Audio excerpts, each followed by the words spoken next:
গোটা বালুরঘাটবাসী, দক্ষিণ দিনাজপুরবাসী যে যেখান থেকে পারো সবাই এখানে আসো অবশ্যই। আর এবং আমাদের রোহিত ভাইকে লাইক করো, ফলো করো, কমেন্ট করো। থ্যাংক ইউ দাদা, থ্যাংক ভাই ইউ। অনেকে স্ট্রাগল করে। তো বন্ধুরা, ইতিমধ্যে চলে এসেছি ভারত সেবা আশ্রমে। হ্যাঁ, আজকে কিন্তু ওদের বার্ষিকী উপলক্ষে এখানে খাওয়া দাওয়া হয়। কার্তিক মহারাজ নাকি দীক্ষা দেয় সবাইকে বাৎসরিক পুজো উপলক্ষে। তো তোমরা দেখো, এই দেখো,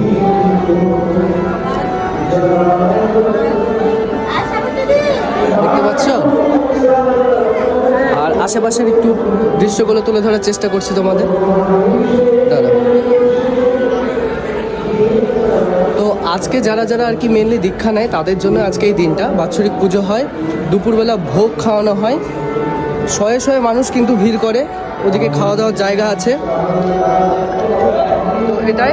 আর এদিকে কীর্তন চলছে এখন, তোমাদেরকে দেখাচ্ছি, দাঁড়াও। এই দেখো, শয়ে শয়ে মানুষের ভিড়। এই দেখো, স্কুলের মধ্যে কিন্তু প্রোগ্রাম শুরু হবে, শয়ে শয়ে মানুষ, মানে পুরো মানুষের ভিড় চলবে।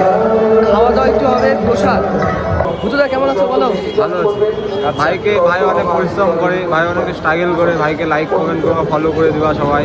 ভাই অনেক স্ট্রাগল করে, ভাই যেন আগামী দিনে অনেক দূর যেতে পারে। আমরা আছি ভাইয়ের সাথে, সবাই আছে। তো ইতিমধ্যে কিন্তু দাদাদের সাথে দেখা হয়ে গেছে, তো চলো দাদাদের সাথে কথা বলি। দাদা কেমন আছো? একদম ভালো আছি। আজকে আচ্ছা। ভারত সেবা আশ্রমে আমাদের অনুষ্ঠান। হ্যাঁ, গোটা বালুরঘাটবাসী, দক্ষিণ দিনাজপুরবাসী যে যেখান থেকে পারো সবাই এখানে আসো অবশ্যই।